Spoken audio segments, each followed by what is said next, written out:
Ads not read by me, Mary Payne, don't necessarily reflect the views of Pink Shade. If you'd like to listen to ad-free, you're going to go on over to Supercast or Patreon, and you can find the links to Pink Shade Prime at pinkshadepodcast.com.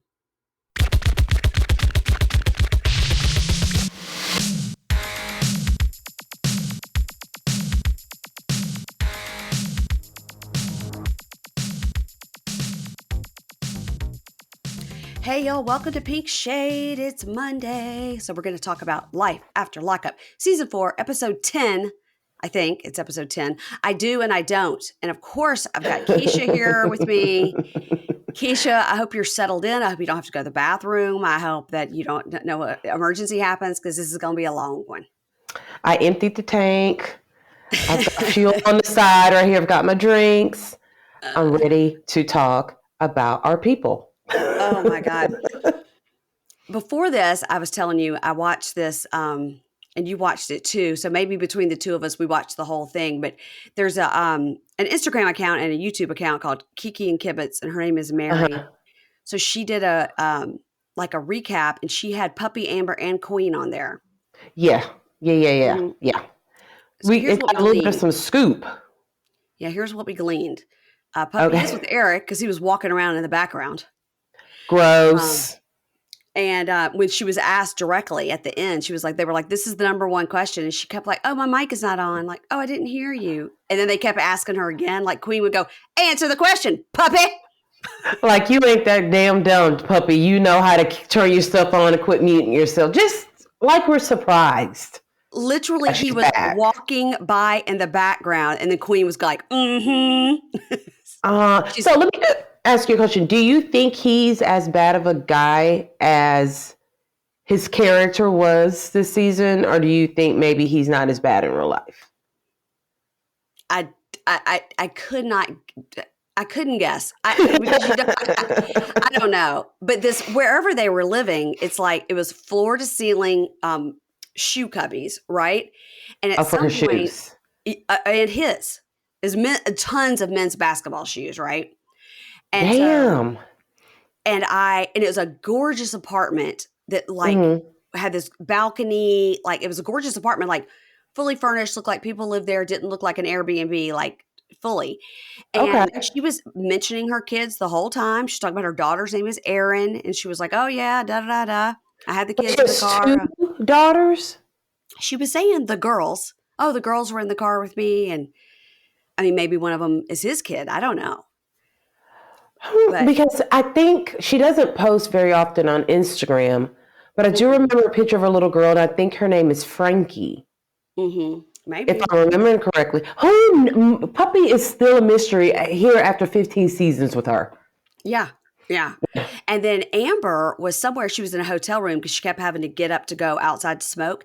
And when she said she was going to be there, she was like, oh yeah, I'm way up north right now. I'm going to be here for like 2 more weeks. And every time she said that, Puppy would be like, really? You have to be there for 2 more weeks? That doesn't sound good. Amber goes, no, everything's okay. And Queen's like, it's okay. And then Amber would go, we'll talk about that later. And Queen kept going, we'll talk about that later. So she's somewhere for 2 more weeks in a hotel room. I don't know if she has like a sick family member or what. Well, she could have just said that. I mean, it was weird. Queen, we found out, had her kids with a rapper named Shawty Low. And Shawty Low died in a fiery car crash in the Atlanta area. And they had just shot a spinoff of Love and Hip Hop called, My Baby Mama's Family something. Because he has 10 or 11 kids with 5 women. He's a rapper, all right. And it was a show that they came about, like how they all get along and, how everything's fine kind of a thing. But then at the end, after the whole show was shot, they scrapped it. So I want to see it. That was interesting. So if you look up SHAWTY LO, Shawty Low. Shawty Low, that's interesting. And she also said she had lost 109 pounds. She looks amazeballs. She really does. she said, I'm getting really mad at people that say it's because I was on drugs. I've never been on drugs in my life. And then Puppy and Amber were like, she was never on drugs. You I don't know what you tell people that lose weight from drugs. Like, it's a different look, especially in the face. Yeah, yes. yeah. Oh, people are so silly saying she lost weight because she was on drugs. Now, they said that about Puppy. Oh, yeah, okay, maybe. That may make a little more sense because Amber and Puppy have both been drug addicts. Right. Amber also explained about the liver situation because why she's still drinking and all that. And she said she's never had liver disease. She does not have liver disease. She said that back in her days when she was using heavily, even when she was like 18, she had many pregnancies and several abortions and many miscarriages. Her body really will not hold a baby, and it has something to do with fatty liver enzymes, but she does not have liver disease, and we should all be proud of her because she's not drinking tequila anymore, only seltzers and just a couple. You said seltzer. Go back to the hard liquor. No, I'm just kidding. That was interesting. I'm trying to think about what else because they covered a lot. Oh, Puppy's Filipino. Puppy what? You know that. It's half Filipino. She's half Filipino. Oh, I didn't Filipino. know that part. See, we each heard different things. Yeah. I heard that part. Yeah, we were skipping through, and it was so funny when you told me about it because two Bunkies, Bunky Cam and Bunky Missy, has sent me some of the same stuff. They got to it quicker than we could. So, yeah, Puppy actually looked good, though. She did. She looked good and happy, and it was just the whole thing was super interesting about how the three of them own these properties. They own a property that's behind Rick Ross's house in Atlanta. They were like, yeah, it's in a real nice neighborhood. It's like a mini mansion. They're like, Rick Ross, our house is directly behind his house. How three so? of them. And they're like, it's girls only because the girl that was the moderator, the Kiki and Kibitz was like, well, I want to come. They're like, yeah, you can come. It's girls only. Nobody can come. And then they own this apartment somewhere. They have an apartment and then they have this house. And then for filming, they went to this other place because the two places they own were too far north. They kept saying too far north. I was like, how are they real estate barons? Like, what's happening? I'm going back through my Rolodex and I'm going back to season 1 of The Real Housewives of Atlanta. I'm almost positive. Do you remember Lisa Wu? Uh-huh. So she's a realtor, and I want to say it was Rick Ross who she was showing some property to, and it was huge.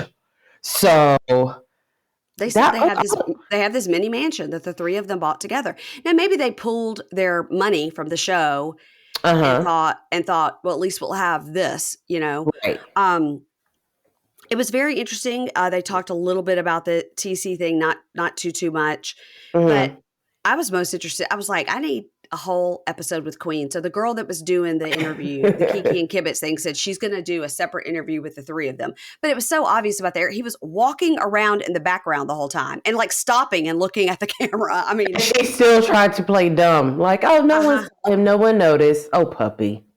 And Amber, and every time he would walk by, Amber and Queen would like bug their eyes out like, girl, You're showing him. Everyone knows now. Oh, Puppy. She's so cute. Puppy. Thank God she's cute. Thank God she's cute. Oh, my God. All right. I might ask you before we get started, will you turn your sound down a smidge? It seems a little loud. I know that you had a 2-year-old over, or you can yell at James to do it. You had a 3-year-old over there messing with your soundboard. And James.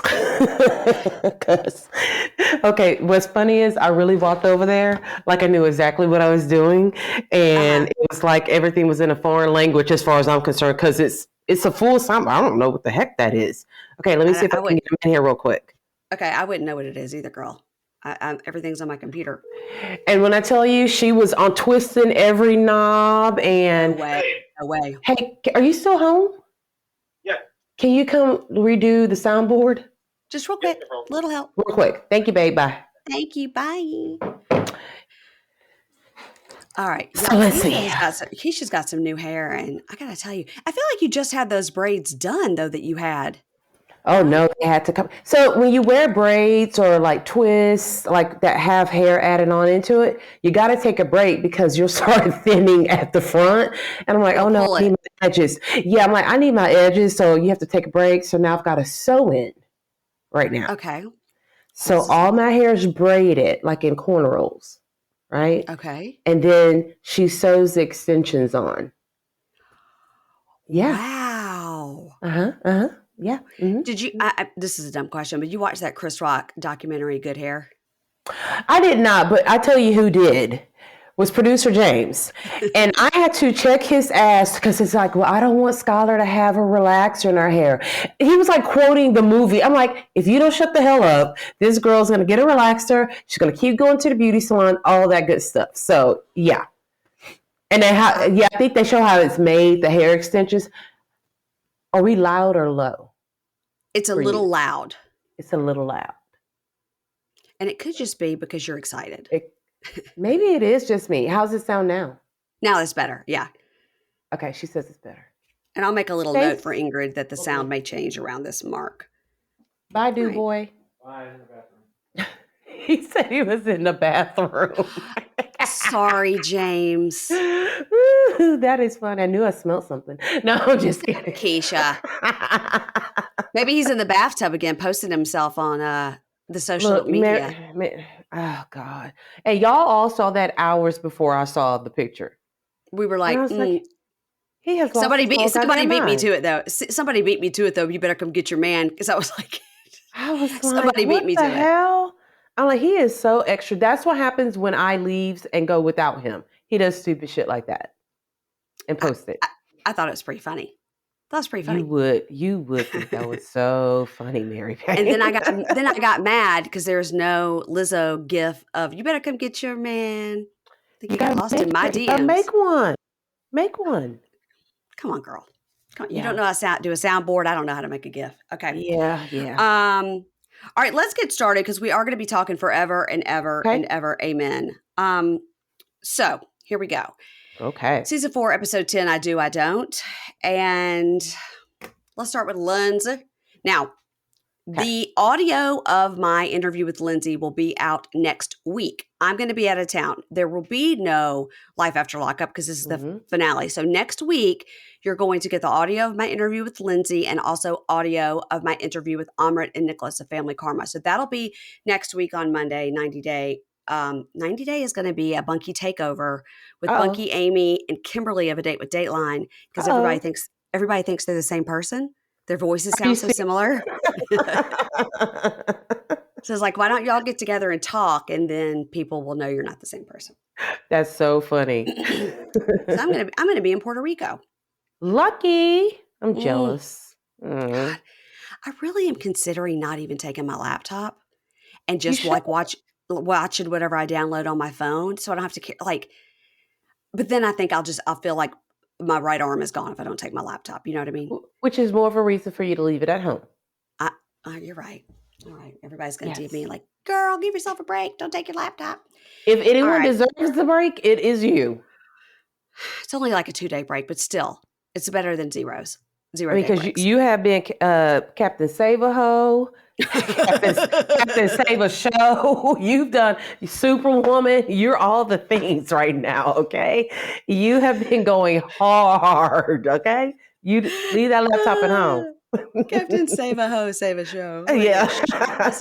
Merch alert. Okay. Right? Oh my God. All right. So Lindsey and Blaine. So we open, I am going to write down this time now because every time we say we're going to start, we don't. All right. We open with Blaine throwing old toilets and whatnot into a fire. And he's like, Wah! He's throwing these things in the fire. And he was angry, Mary Payne. He was angry. Angry. You know, when I talked to Lindsey, she's like, he does mumble. And I was like, I don't think it's mumbling. I think he's got a guttural rah, rah, rah to his voice, you know? So I have to say burl to get ready to like imitate him because he has that burl thing in his voice. Like, no, it's not a mumble. It's not a mumble. She did say, and you'll hear this on the thing, she did say, It's so funny because when we watched the first season he was on, he was watching it, and after a while he says, how come I'm the only person with subtitles?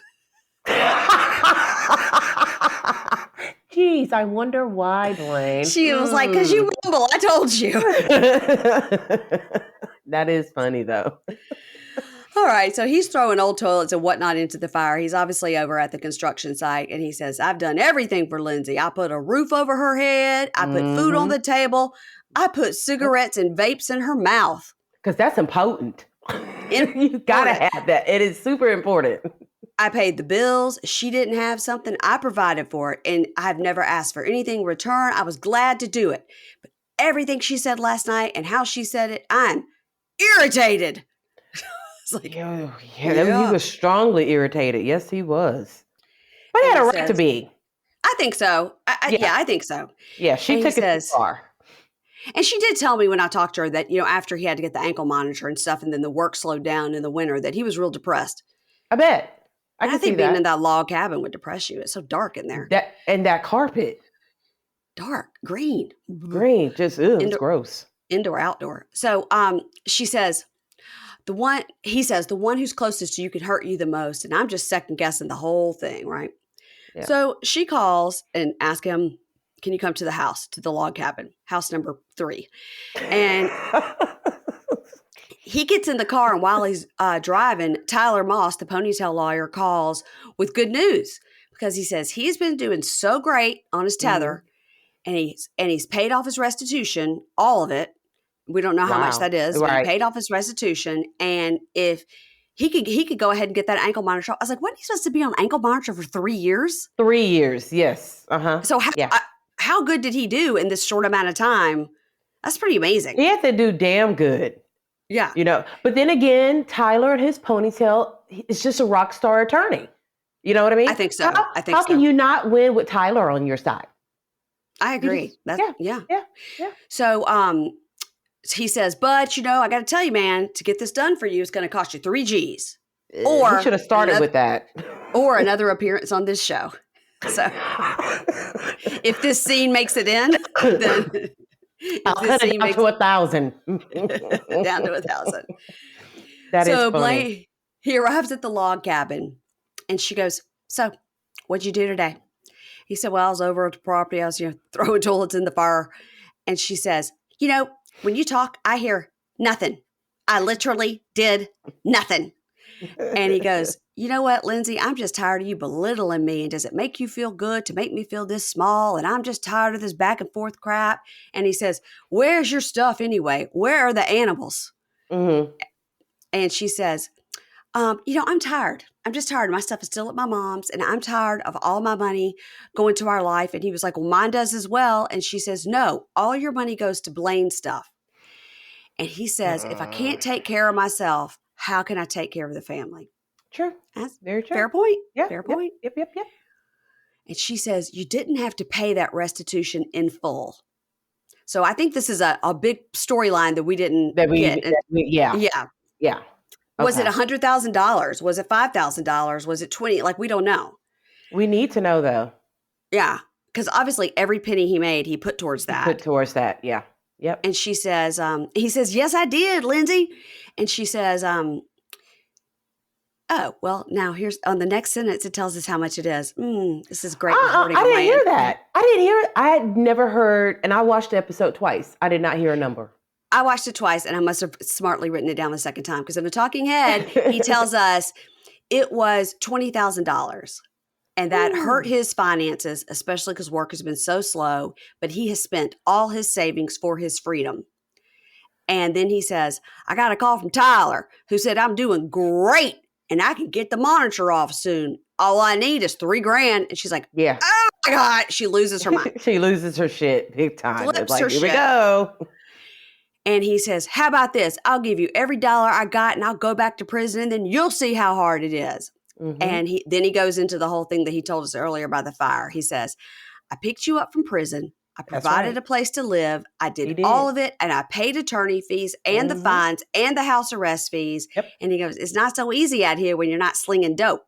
Yep. And then he goes, not so easy to get money. And then he goes into It's not so easy. Girl, he checked her ass. He checked All right, her you on say Friday. why don't you say what he said? I can't remember. I don't have it written down, but I know he said, I don't have a pretty little pussy to be making money. I was like, oh. Normally, as a girl, I would be like, you know what? He's wrong for that. But Lindsey needed to be checked and reminded. And he checked that. That's how you check a hoe. Yes, Yeah. it is. Yeah. And she was like, he goes, you were in there conning guys to get them to send money. And he goes, and you did that. Mm-hmm. Her face went from like this to like, she went from like, oh my gosh, like getting with her sass to dead silent stare in the eye like, I'll kill you in this log cabin. I'll kill you in this log cabin. Her whole demeanor changed. She like calmed down after he said that because she needed that reality check. She really did. But she gets mad. She walks off. It's like, get away from me before I kill you. And he says, this is what she does. She gets pissed off and she leaves. And he says, my whole life I've been walked out on. And you're the only person I have. And then she kind of gets it now. And then he kind of tears up and he says, this is killing me, Lindsey. This is a repetitive cycle. And she says, Blaine, I am not good at relationships and I am working on it. And Lindsey, we all know you're not good at relationships. We've seen a few seasons of you going through some pretty bad ones. But I mean, I think you have to look at what Lindsey went through when she was little. We don't know what happened with her mom to make her mom leave her with grandma. Do you think her mom is still alive? I don't know. I didn't ask her that. We need some bunky investigations going on right now. I don't know. But so, I mean, so that happens. And then you get pregnant your sophomore year in high school, have the baby, graduate from high school, and work 2 jobs. And she graduated from community college and then started going to Ole Miss, which is 2 hours away. Really? And then when she was doing that and taking care of like a 4-year-old and working and everything else, that's when she said she just sort of got in with the wrong crowd. And she was doing things for money and fast money. And then she dropped out. Yeah. So, well, I mean, I'm not surprised because she's super smart. I told her that she was the smartest person on the show by far. By far. Oh, by far. Yeah. I can't even think of who would be number 2. Who would be number 2? Maybe Brittany? Maybe Aris? Oh, yeah. Aris. Yeah. Most definitely. So, okay, let's see. She's not good at relationships. He's crying. And so they hug and he says, Lindsey, I love you. I'm so sick of fighting with you. I need you. I need Miley. I need your support. When I'm down, Lindsey, don't kick me. Yeah. And she says, I'm trying to get you to move because I really need help. And I don't know how we're going to get another $3,000. And I don't know how much longer I can do the majority of the household stuff. And I need help. And he says, I understand that. I get it. She's overwhelmed. She just doesn't know how to deal with being overwhelmed. I told her, when you kind of did that whole thing, like if I don't buy the Christmas presents, it doesn't happen. If I don't drive the kids in there, it doesn't happen. And then I'm working full time and then you come home and you sit on, I was like, every woman in the world felt that, Yes, we did. That was understandable. And so then they hug and they say they're sorry. And he says, and he's talking to Ed, he says, for us to work out, she's going to have to start running away and making these irrational decisions. We're too much of a powerhouse to crumble for no reason. Yeah.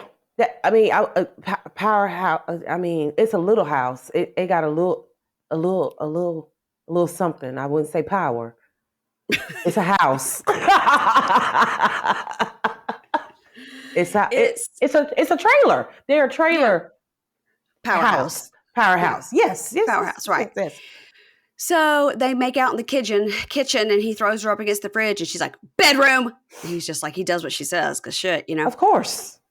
And she says she loves him, and they want to work the problems out. And in the words of Darcy, they take it to the bedroom.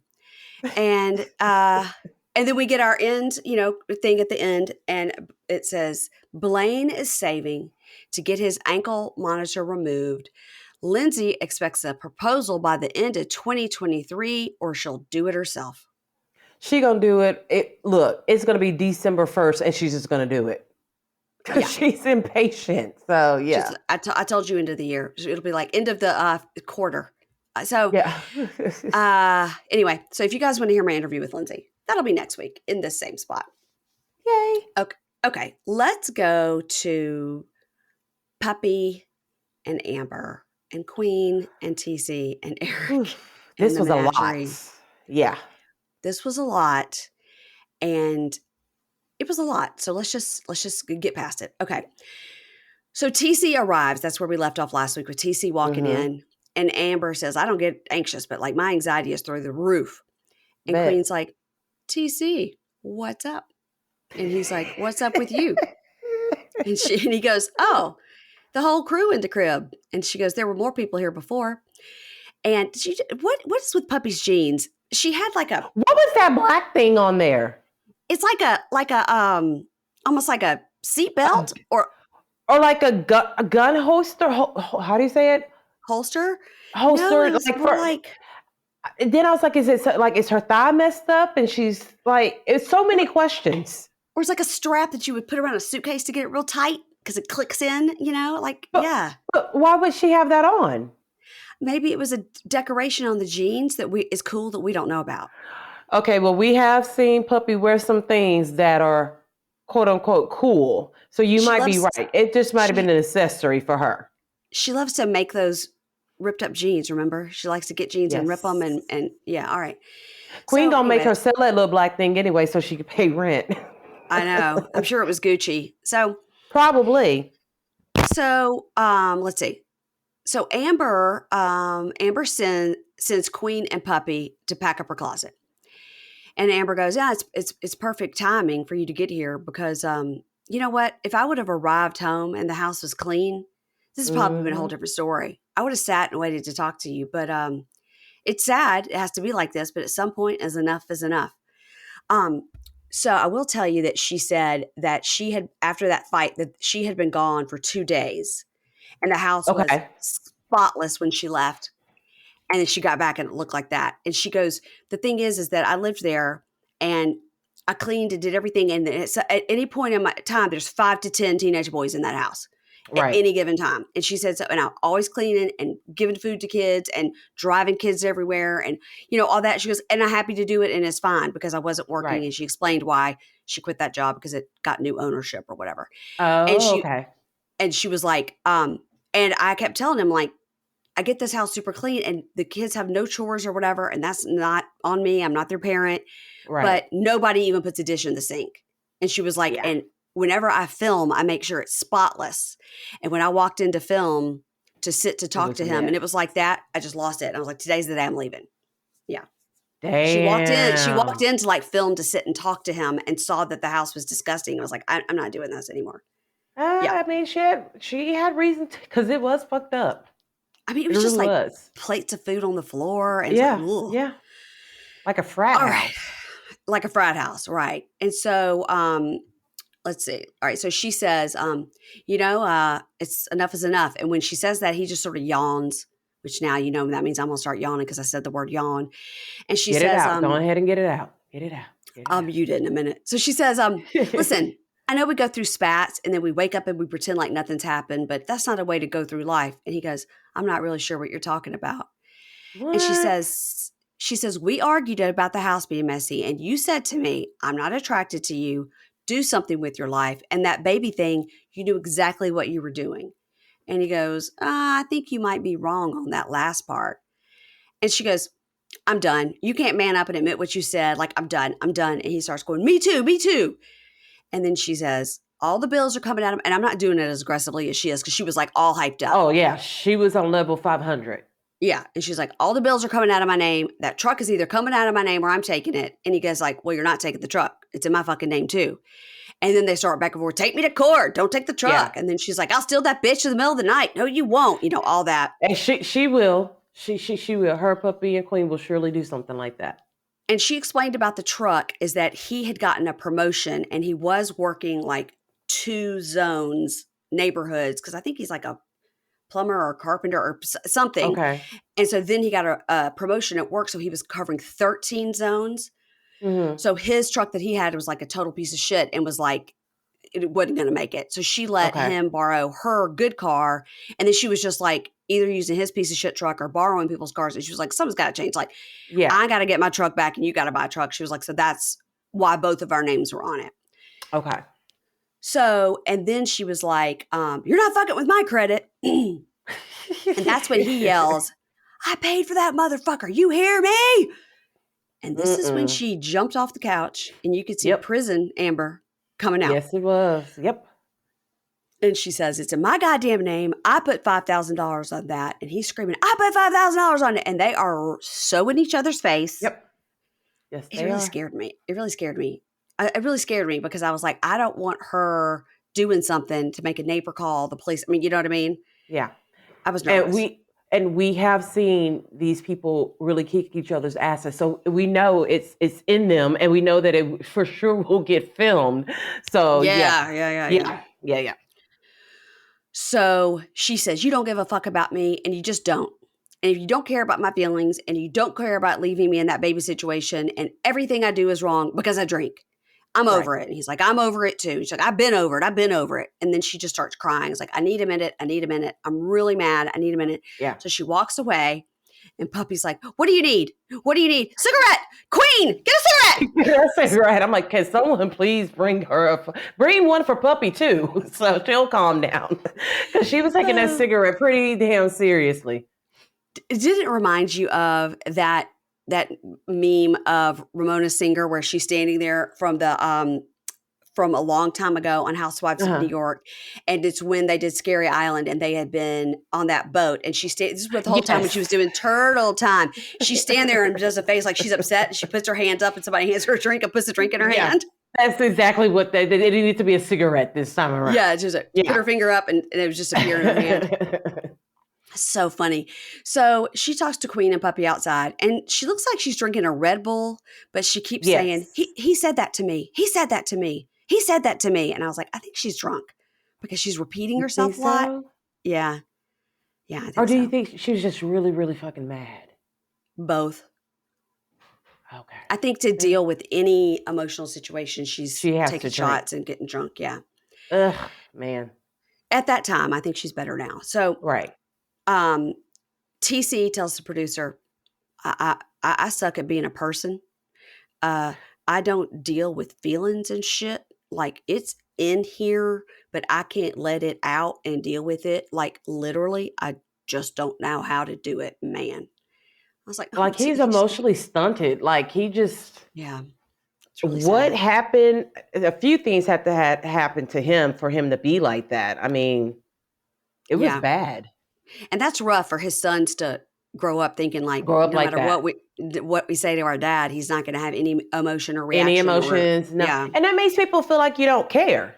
Right. When you really do, but you just don't know how to express it, which, I mean, for people like us, we express all the time. But he just can't do it.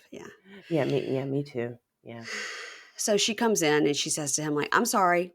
I just didn't want it to go any further south. And she says, you know, I'm hurting and you have no concerns for my feelings. And I feel like you've been done with me for a long time. Yeah. And then he just starts bawling, crying. I know. Poor TC. And it was hard. I was like, do I feel bad for him? Or do I just say I don't care? Because he basically called Amber fat. It was like, how am I feeling right now? But then I started crying. So, well, these shows never make me cry. As you know, I'm a cold-hearted snake. But you didn't cry Friday? You starting to act like TC. You starting to act like TC. These people on these shows I don't generally get that kind of reaction. I just don't. Every so often something will crack me, but it's pretty rare. I've cried twice this season. Oh, really? What was the other time? Girl, I might have been on my period or something like that, though, even though I had a full history. I had a hysterectomy. I might have been on my period.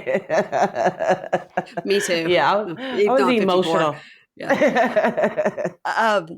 So anyway, he cries and he says, oh, this whole baby thing, it really fucked me up. He goes, you know, the minute you told me I had already named the baby, I could see. That was it. That did it for you. That did it for me. I'm like, oh, I can't hold it in anymore. That did it for me. He says, I could see the baby running around. You know what I mean? And then she starts crying. And he says, and I don't want to talk about it. I don't want to talk about it. And I'm not blaming you. It's not like I didn't give a fuck. You know what I mean? Because I did.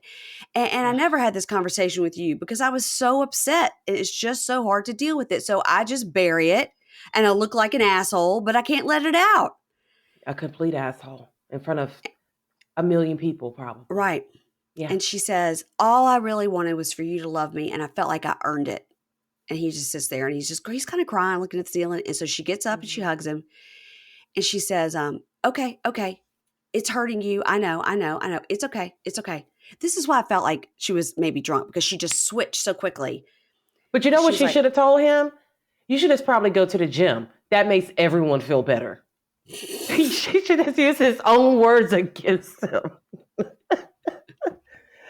And she's like, she should have said, you could even use my membership because me and Puppy ain't going anyway. So just go ahead, have at it. That's funny.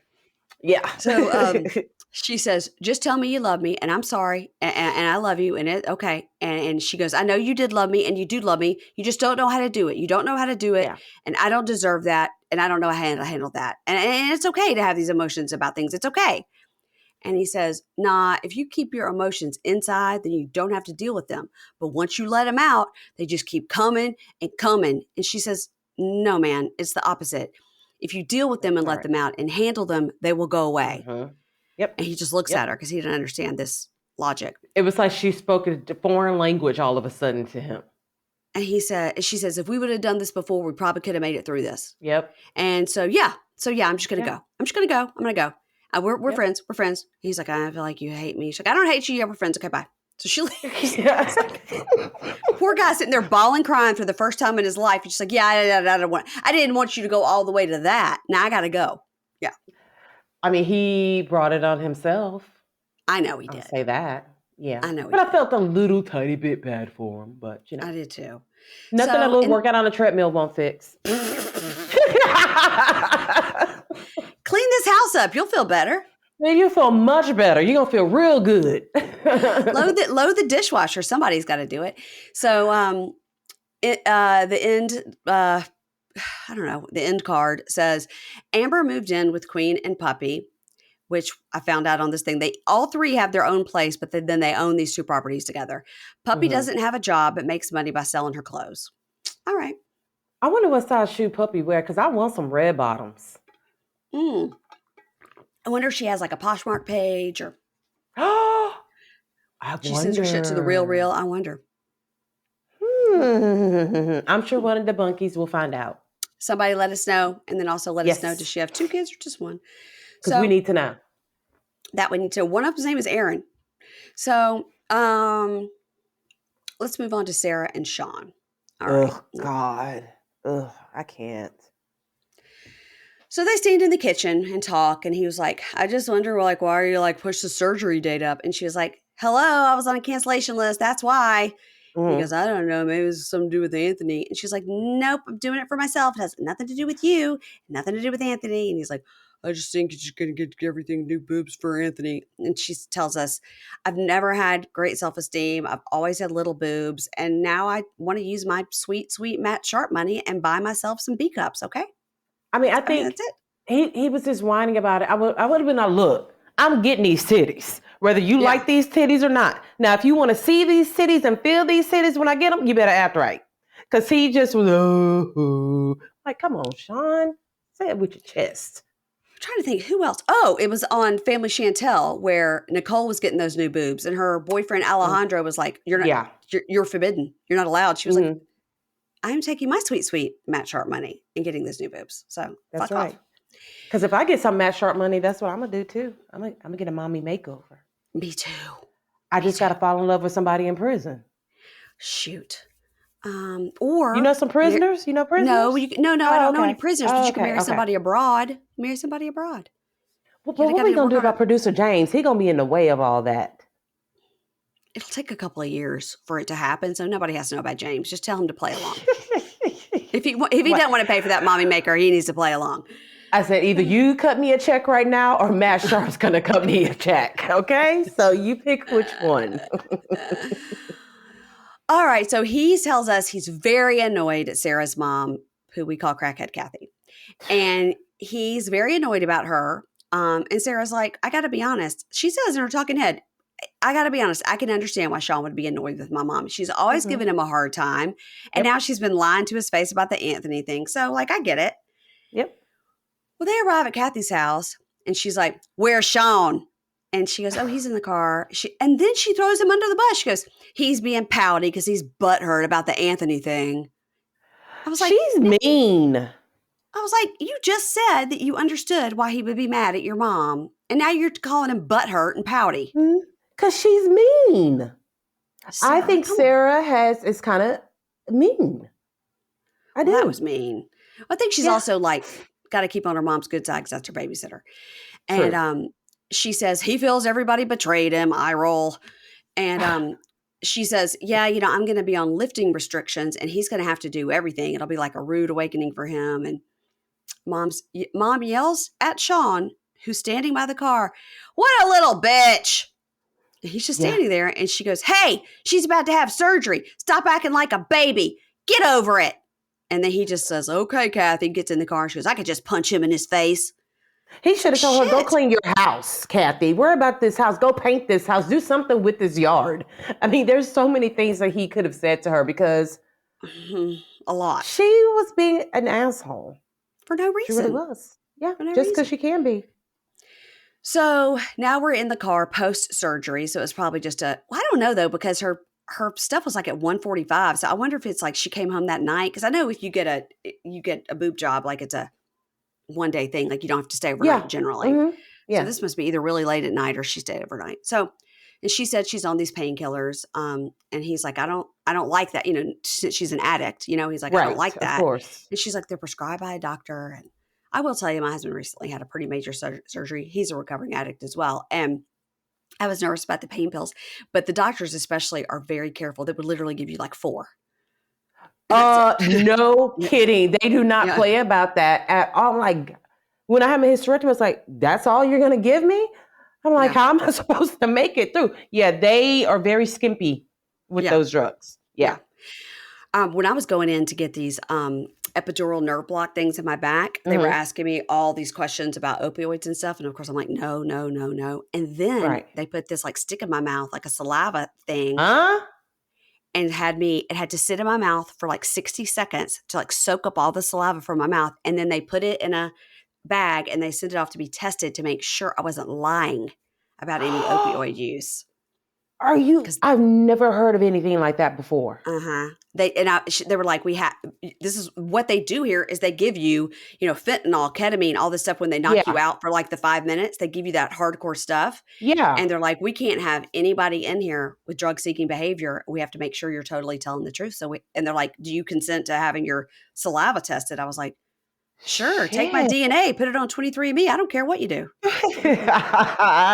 Tell me who my ancestors were. Find my real dad. No, I'm just kidding.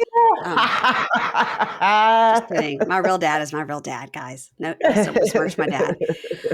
All right. So she's on the painkillers. They have this conversation. So they go to Kathy's to pick up the baby. And then they say goodbye to Abby, who is so stinking cute, that Abby. She is. Yes. She could be like a Disney star. You know what I mean? She's got that look.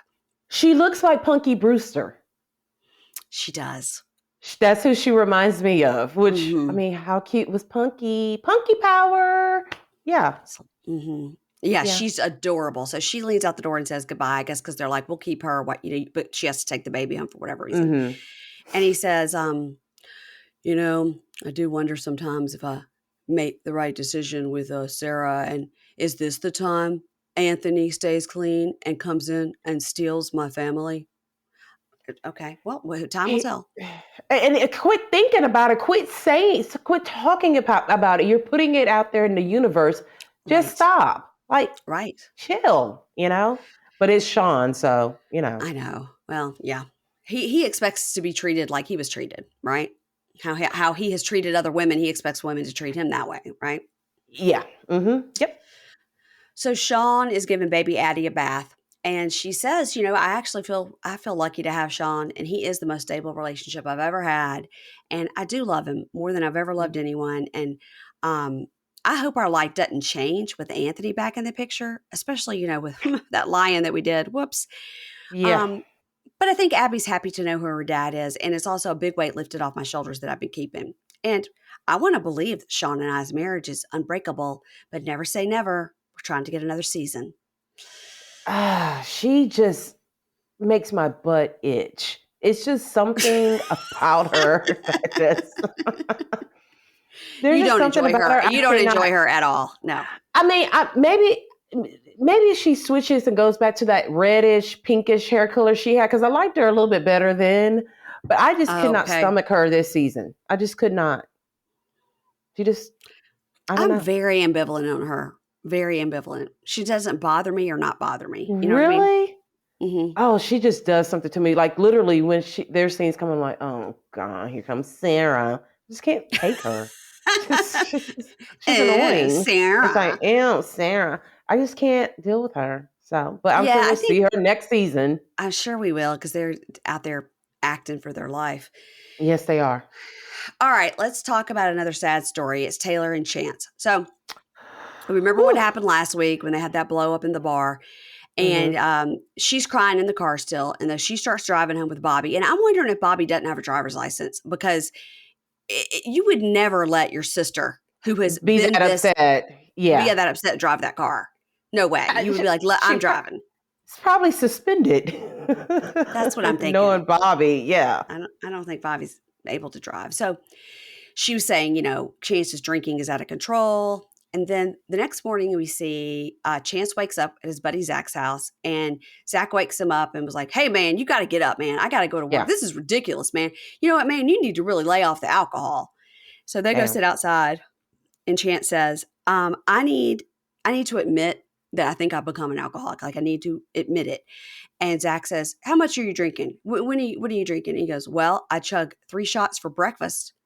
Oh Ew, God. Like that. that's Just the thought bad. of that makes me feel like I have a hangover. God, but if that's just what he has to do to stabilize, Function. Their function, Yeah. yeah. And he says, I got to find a way to deal with my stress, man. I got to find a way to deal with my stress. And I've been doing it by drinking.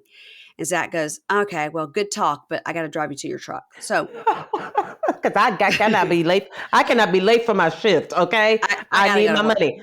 I'm not getting my sharp money, so I got to go to work. Yeah. That's right. I only got an Amazon gift card for this appearance and having you sleep your ass on my couch. Can't you just smell Chance? Can he just smells disgusting, I bet. Oh, but he smelled super gross. Mm. Ew. So in Talking Head, he says, maybe Taylor's just done. Maybe I've just pissed her off too many times. So he drives up to the driveway and he calls her. He's like, Tayler, I'm so sorry. And he says, I feel like I don't deserve anything and you don't deserve what I did. Tanya, she's a peer educator and a social worker, and there's never been a romantic word between us. And she's like, Who's Tanya? Oh. Who's Jessica? Oh my gosh. And so he says, I've been doing everything wrong, but it's going to change. Can I come in the house? She goes, you can come in the house if you're going to talk and not yell at me, okay? So he comes in. I wouldn't have let him in. And he comes in, he gets on the bed. Of course, just like my house, the dog immediately jumps on top of him. There's a baby there. It's just like chaos. Mm-hmm. So he comes in, he goes, I was a complete dick last night, and I pray you can forgive me. And then he lays down and he goes like, oh, what's the baby doing? She's like, I'm taking care of the baby like I did all night long by myself. And he says, I was a complete douche. And he says, here's the truth. I got laid off because of the weather, and it's not going to pick back up till summer. So now I don't have any job to pay the bills at all. But I got to do whatever it takes to better myself. We can go to counseling. And his talking And she was what? Less upset about him losing his job than she was about Tanya. She's so tired. She probably hadn't slept in 2 days. Probably not, because she was chasing after him one night. She probably also don't want to yell because she probably just got that baby asleep. Maybe. Yeah. Maybe.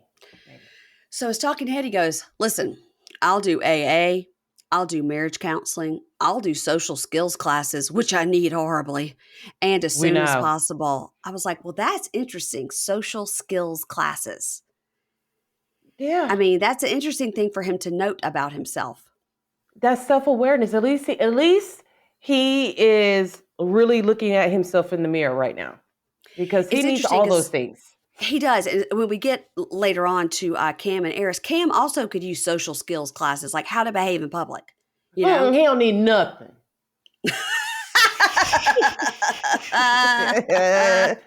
That was so good. You can't say nothing bad about my Cam. Nothing. Oh my God. Who was I just talking to that also said they loved Cam? And I was like, no. How has he not grown on you? Like, I'm a member of another group and someone goes, I got to admit it. Cam has grown on me. I couldn't stand him, but each week he just grows on me more and more. I'm like, I feel you. I see you. I see you, lady. If only Mary Payne could see me. And if y'all can see the way she's looking at me right now, every time I talk about Cam, she gets the same look on her face. He's so corny. So corny. But it's so funny. Corny. So, all right. So, laid off. Okay. Counseling, social skills. Okay. So then he says, the kids don't deserve this. They're all dependent on me and I am not well. So I was glad he said that. That's some self-awareness. Yeah. Yeah. So she's like, I can't trust you like I did before. And, you know, he has a lot of good qualities and I do love him. But with the gambling and the drinking, I mean, honestly, I did better on my own as a single mom. So I don't actually need him. Thank God she's realizing that all of a sudden because, I mean, it took a whole baby and cheating and drinking and being broke for her to, like, remember that. 4 kids. She has 4 kids. Yeah. It's a lot of kids. Yeah. So in the end card, she says, Chance found work and has embarked on a home renovation project. Now, what did it look like to you? It looked like he was adding on some stairs. Is he adding on like a second floor to that house? You know he probably is. Remember that thing he was trying to build for Bobby at that one house he said he was going to buy? He said he was going to put stairs in them so it could be 2-story. Shipping containers. He was going to get 2 shipping containers like they do on Tiny House Nation or whatever and stack them on top of each other and do stairs so she would have a tiny house in the backyard. Yep. So yeah, you most definitely he's probably trying to make that house 2-story. He's going to put a cargo container on top of that house. I would be surprised. Not at all. Oh my God. Nope. Not going to appear in Architectural Digest, that's for sure. At all. So Tayler considers their engagement on hold, but they're still living together. And we knew they're still together because when all that, there's pictures. And when the thing happened, when she had the baby at the hospital and people were mad that he was grabbing the baby. And she's like, he just wanted to see his baby. Blah, blah, blah, blah. She was taking did you see how he grabbed the baby Friday? Like he had never held the baby before. He doesn't. I was like, oh, get his head. I'm like, support his neck. He just kind of flung him around. I was like, oh. Last time he held the baby, he did the same thing. He was laying on his back and had the baby kind of laying across him. I was like, that baby can't hold its head up. No, I don't think he realizes that. And clearly Taylor's not telling him that. I don't know. I think you need that baby. I think Taylor's like, you can only hold the baby under supervision. Yeah. Yeah, that's smart. Very smart. Get the 12-year-old in here. She'll tell you what's up. What's her name? Jacqueline? Is that the oldest one? Jacqueline and Athena and then another one. Athena's the baby. I can't remember the middle ones. I don't know. They're all little squirts. All little squirts. Yeah. All right. So I'm going to write this down once again. Okay. So you know that Chance is finding healthier ways to deal with his stress. That's what he said. So might I suggest for Chance microdosing? Now, Keisha, do you know about microdosing? Yes, a little bit. All I know is that when you started, you looked like you had been at a spa for a whole week. It's because I'm getting more sleep. So microdosing can help with your creativity, your pain. It can help with sleep troubles. It can help with anxiety. And it can even help with sex. These, I said it. These microdose gummies that I got, they deliver perfect entry-level doses of THC that help you feel just the right amount of good. Like, I don't like to feel weird or out of control or feel like high or anything like that. And this has not been my experience, or I would not be talking about this. These microdose gummies have helped me fall asleep and wake up rested because, I can never fucking sleep. And these gummies have helped me. So I literally bite one in half. And that's all I need. Okay. And I've put the other half in the thing. I know Ingrid takes a whole one at night to go to sleep. Mm-hmm. And then I've heard other people say they take a fourth. So it's just like whatever's right for you. Like start with the fourth. Right. And I've stopped at the half and Ingrid took the whole one because she's savage. So well, because she's always doing like swinging stuff, like as far as like acrobatic stuff, like those classes. So I'm sure she hurts. She's probably in pain and she has anxiety because she has to work with me. So, because I'm sending her shit nonstop. What about this? What about this? So it really is very, very hard for me to get my mind to slow down. And the other night I got up and took something else. I was like, why did I do that? That was dumb. It's very hard for me to get to sleep. So this has really been a game changer for me. I've got them right on my counter. So microdose is available nationwide. And if you want to learn more about microdosing, microdosing THC, you go to microdose.com, MICRODOSE, microdose.com, and use code PINKSHADE and you'll get free shipping and 30% off your first order. 30% off is a lot. Links can be found in the show notes, but again, microdose.com, and you're going to use the code PINKSHADE. Do it. I think Amber needs some too. Lindsey needs some. Lots of people. Who else? Lots of people. Yeah. Lots of people. All right. Aris and Cameron. Okay. You didn't have to say his name like that, Mary Payne. Some respect on his name, Mary Payne. Yeah, y'all should have saw the look. She's like, and Cam. The star of the show. He is the star. He is the breakout star of this season. I think it was Dylan and Pat from Bad TV. I think they're the ones like, yeah, we like Cameron. I was like, ugh. All right. It's just you. So it's just me. It's Aris and Cameron. So the sisters arrive, Kia and Steph. Now they're like, where's your wife? Where's your wife? And he's like, oh, she's not here. She's going to meet us later. He says, oh, Aris's name is Casper. She's a friendly ghost. We never see her. So he explains that, I got to explain this to you. When she didn't show up for the party at your house, she really wasn't feeling good. And I should have explained that. And Steph says, well, you could have told us that or we wouldn't have reacted that way. Now you're starting stuff. Mm-hmm. Yep. And he says, truthfully, I didn't think she wanted to come because she doesn't like to be involved with the turn up and she doesn't like to see me like that. But I'm working on it. But I told her I'm not going to get drunk, but I didn't say I wouldn't drink. Want to take a shot? Now, I will tell you, before we get into this whole scene, I love Steph. When I first met her, I thought she was corny too, and I didn't like her shirt with the boobs out in the middle. But I like her. I find her so gorgeous, and I was really staring at her. Well, she has the same face as Cameron. No, her face is cuter. They have the same face. One just with hair and the other without. She's real pretty and has a banging bod. And so does Kia, by the way. She does. But, 100%. But anyway, so he is saying like, you want to take a shot? And they kind of look at him because he said, I said I wouldn't get drunk, but I didn't say I wouldn't drink. And Kia and Steph are like, no, what's going on now? You're a husband now. You're responsible for a family. What's going on? And he goes, well, I want you all to understand that I just got out and you need to respect my transition. They're like, we know you just got out. We were doing that time with you. Right. And they go, what transition? And he goes, don't you see my house? Don't you see my big ass house? I go to work every day. I've done everything I've never done before. Don't you see it? And Steph says, well, when you saw I brought this bottle, you could have said, let's put it on the bar for later. Right. But you opened it and you took a shot. So if you think you have a problem, you should check me and say, hey, sis, I don't want to do this anymore. Yeah. Yep. And he says, well, let's use common sense. Since common means we all have it. Why would you even brought this over?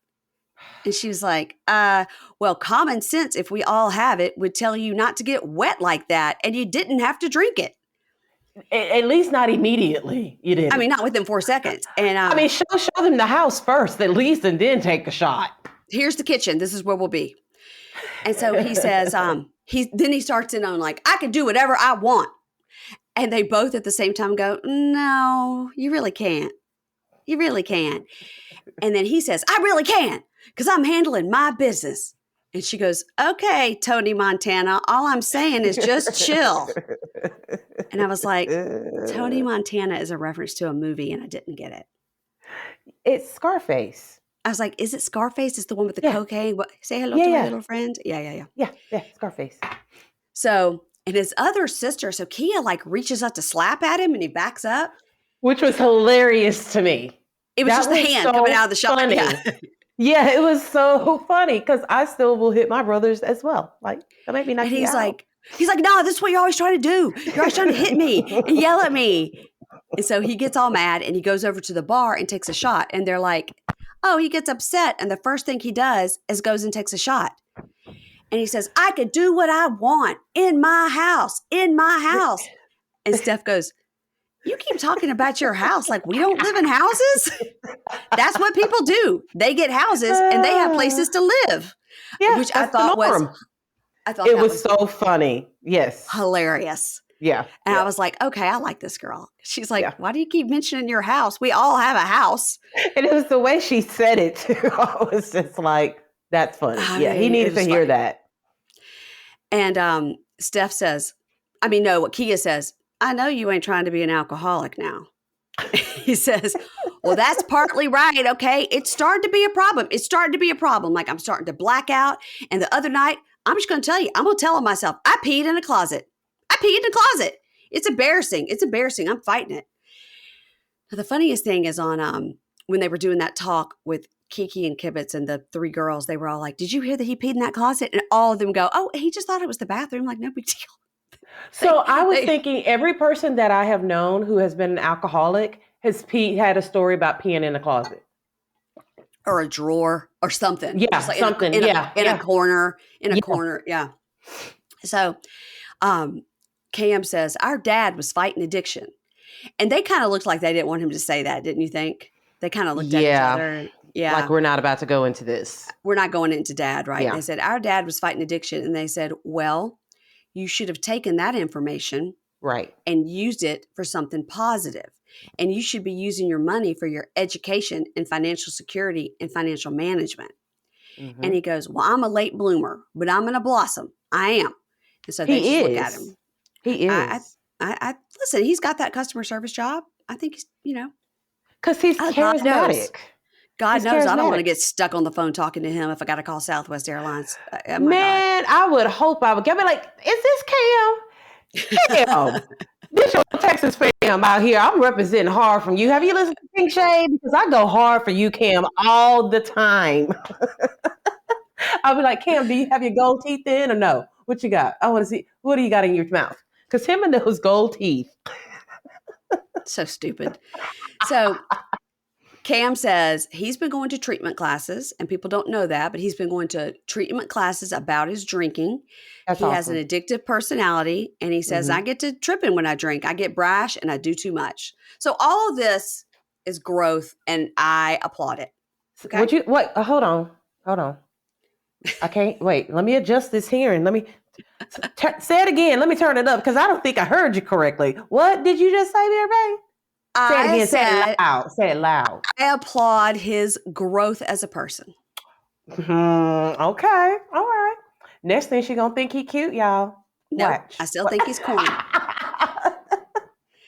So Steph says, you need to come back home because you're a loose cannon. You need some adult supervision, and we the adults. That's some big sister shit right there, like big time. That's right.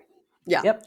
So he says, I feel like I've done so much positive. I got married. I'm taking care of my stepdaughter unapologetically. I got a job. I'm still putting out new music and maintaining myself as a manager. Manager of what? We don't know. His career. His career. Okay. I thought he meant like of other people. I was like, what? Of his career. His career. And Kia says, he don't have Mocha. He don't have Mocha Blast. Oh. So he's got to do it himself. And he got married, so Mocha wouldn't like him. Not at all. And pregnant. And Kia says, you could piss it all away like that. It could go away in a minute, but you have to decide, to change. And Steph says, like, we hear you. And if you have a plan of action and you're working on yourself, we're here to support you. That's right. So Cam puts in his grill to go to dinner. Because you can't just go, when you go outside, you need your grill. Don't you think it's hard to eat with that grill in your mouth? You're getting food stuck in there. It's disgusting. Well, see, I have diamond grills, and sometimes like little spinach will get stuck in a diamond here, every now and then. And producer James will have to tell me Keisha, you used to fool me, but you don't fool me anymore. You used to trick me with that shit, and I believed you, and now I don't. My mother would disown me if I came home with a damn grill. She's like, you done lost your whole damn mind, girl. Take that out. Between that and a fake Louis Vuitton, me and your mom are the same. Yes. We do not stand for a fake bag, and no, we do not. She takes that shit pretty seriously. I take it seriously. So they go to dinner with his sisters and with Aris and Lena and Aris's dad. I think his name is his name Aaron? Aaron. Yeah. So I just put that together, Aaron and Aris. So Lena has ordered strawberry lemonade, and she's like, hi, excuse me. She says, I didn't get what I ordered. I ordered strawberry, and they just gave me regular. So Cam's like, oh, we're going to fix that. Hey, sweetheart! Like, yells at the waitress. Wait a minute. Go back. We got to go back. Okay. You skipped something. I did. Okay, what? It was when Aris walked in. She gave both the sisters hugs, right? Okay. No one noticed her 13-month pregnancy bump right there. Just like that baby was probably saying hi, was doing high kicks, fist bumping them. I'm like, are we still doing this? Like, do they just think she gained weight? I don't know. When the sister put her hand on the belly, she's like, well, that's a whole leg right there. Yeah, exactly. It's a fully formed baby. I don't know. Yeah. We'll just go along with with it too. Like, we don't see the belly. We'll just pretend. So yes, Cam yells at the. I didn't like it. I didn't like it at all either. No. That's very disrespectful. Very disrespectful. And his sister, I don't know which one, goes, I know you're not getting ghetto in here. And he looks at her. He goes, well, I got results. And the dad goes, hey, Cam, don't yell in this place, man. Don't holler. Don't holler. It was no reason to. No, the lady was right there. I mean, just when she came by, lift your hand up. Hey, excuse me. Exactly. You have to go, hey, sweetheart. Like she did it herself. Like, come on now. Maybe that's how they did it in prison when they got when they didn't get they wanted chocolate milk and they got regular milk. They just yell at someone so they can bring it to them. Because that was just kind of like weird that he just did that.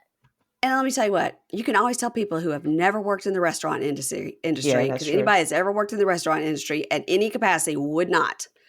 No. So, in the talking head outside, Aaron, dad says, he just needs guidance. And I don't know, I don't get a good feeling, but I don't want to have to come back down here on a bad tip.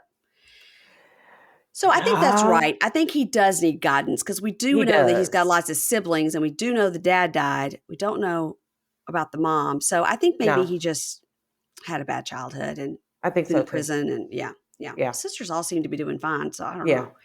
So the sisters are real cute. And so they asked Lena, how are you adjusting to all this and everything? And Lena is just, she's so cute. And she goes, I've been adjusting slowly. I mean, she's just like a 50-year-old woman up in there at all times. She's so mature. She needs to guide Cameron a little bit. They need to do like little classes, at 7:00 every night. Hey, Lena, come on, it's time. Time for our social skills classes. Yes, because he needs a little bit. Yeah. Yeah.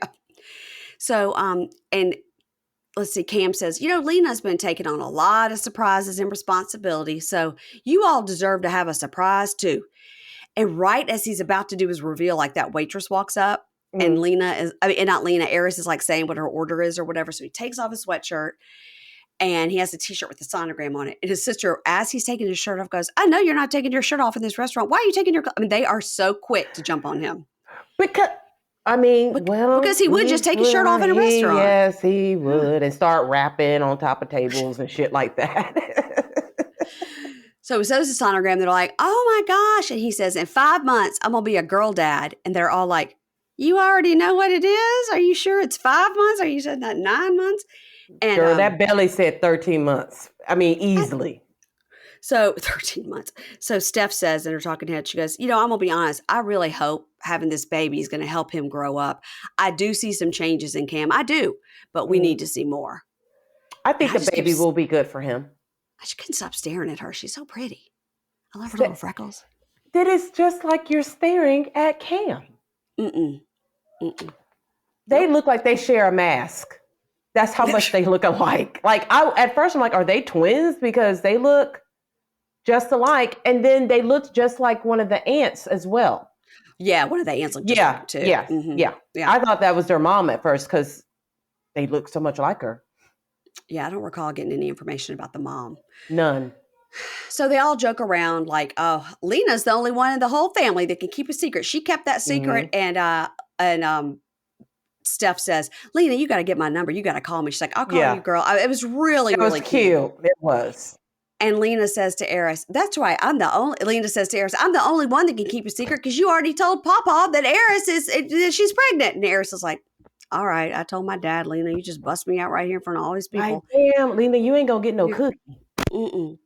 So they serve the cookies. And then she's like, "Make sure you get the bottom one because it says like we have a cookie in the oven or something." Right. And I just wrote, I really loved how the sisters are like really including Lena. Like, "Girl, you got to text Yes, me." I like that a They were lot. dancing Yeah. at the table and they're like, "Go Lena, go Mm-hmm. Lena." And they're And they're like, dancing. go Lily, go Lily. It was very, very cute. I like that a lot. Yeah, I like those sisters. And so they serve the cookies and are talking head. Eris goes, "I just feel a lot better about blending up the families. And I just feel good. I feel like, Stephanie and Kia are going to be good." And Mm-hmm. the whole thing was good. I couldn't quite tell about that whole, she didn't come to the turn up party and then they got mad because he never said she didn't feel good. And then because right when they walked into the house and they so quickly turned it around, I was like, was that real? Or did he tell them beforehand, before we walked in, like, "Hey, y'all got to make up with Eris real quick because I'm going to pretend like I didn't tell y'all she didn't feel good." I don't know. That felt a little staged to me. I don't know. But Aris and Cameron are waiting for their new baby girl to arrive in August of 2023. How long has she been pregnant? 2 years. August of 2023. So they must have literally filmed this. That's the 8th month. So 4 months. I can't do the math. She had to have gotten pregnant like on the wedding night. Mm-hmm. Because she's 4 months now. August. Yeah. I feel like when I had John at the beginning of August, I feel like I'd gotten pregnant at the end of November. So I'm just saying they must have been filming this like in March. I mean, they must have been really just filming this. Yeah. Yeah. So at the end card, it says Aris and Cameron are waiting for their new baby girl to arrive August 2023. It shows the three of them in the kitchen and they're cute. And I will say they did show this one clip of him, like, where we come from, we call it a porch, but in Florida, it's a lanai. Yeah. I've never heard of a lanai. I was like, really? What? No. You didn't watch the Golden Girls? Yeah, but I don't remember. They would always say we have to go out to the lanai. That was the first time I ever heard the word lanai was on the Golden Girls, because they would always go out to the lanai, which is just like a screened porch. Is that like a Florida thing? Because we call it a porch here in Texas. Yeah, but if it's a porch that you could also put like glass across, some people call it like a 3-season room, right? Okay. If you could glass it in instead of screen. We say sunrooms. Like that's what we call a sunroom. It could also be a sunroom. That's right. Well, Cameron just educated us all. Right. And we're going to get so many comments of like, a lanai is this, a sunroom is this, a 3-season room is this, and a porch is this. And why don't y'all ever get anything right? Because it's us. It's us. That's why. Going on to people that we never get something right on, we can discuss Monique and Derek and how many ways we were wrong about the word paperwork. Girl, we were way, way off. All right, here are the suggestions I got, and you tell me which ones you got. So, paperwork, we were told when he said to that girl on the text, "How is your paperwork?" And she says, "Fine." We thought it could mean money. It could mean she had mentioned about her husband, so maybe she was trying to get rid of him. It was divorce papers. I got somebody else saying it could have been an STD test. I got that. Yeah. Yeah. And other people said, gross.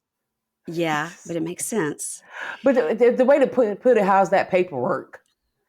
I mean, yeah, and other people said paperwork like that is like drug dealing money. Yes. Some other legal documents. Because to me, I think drugs, because they made it seem like she went into the bathroom with him. Remember? We could kind of hear them giggling. So maybe there was some kind of exchange. Maybe he gave her the drugs to sell. And he's like, well, how's that paperwork? Like, are you making money? Have you sold it? Are you, yeah. Which I'm still probably wrong.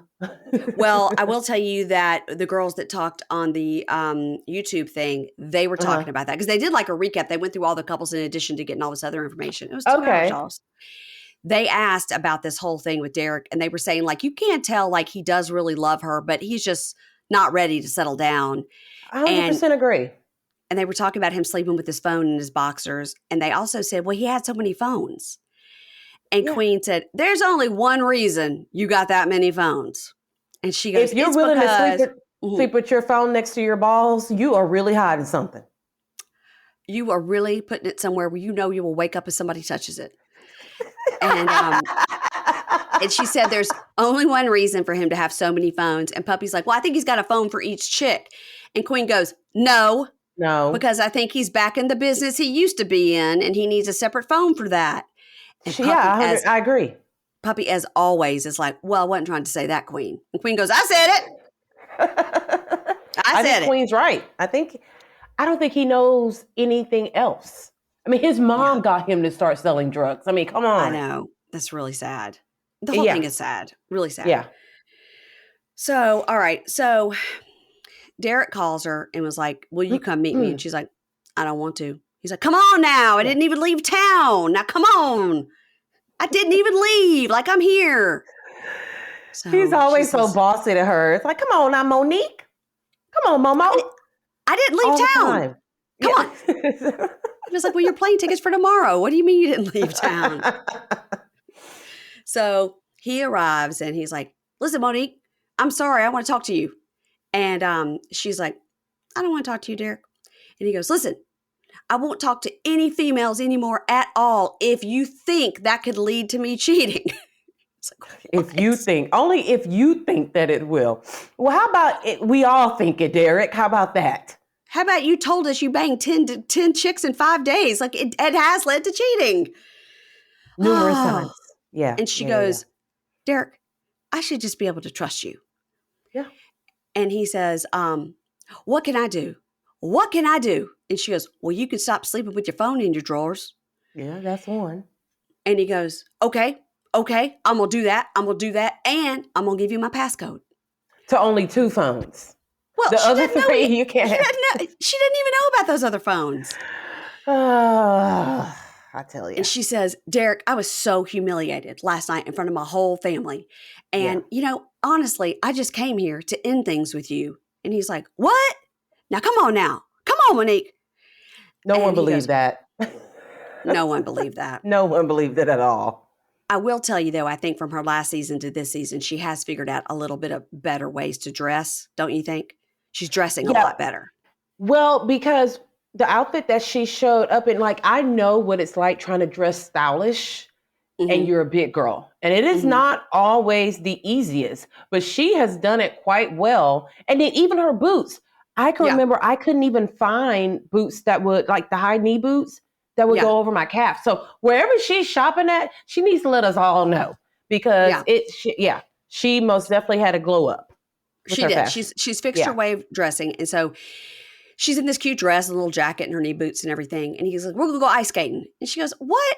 I'm not going ice skating. I'm not dressed for this. And he was like, come on, why are you a party pooper? She's like, Derek, I don't have on pants. No, she's like, what she said? She goes, I ain't got no pants.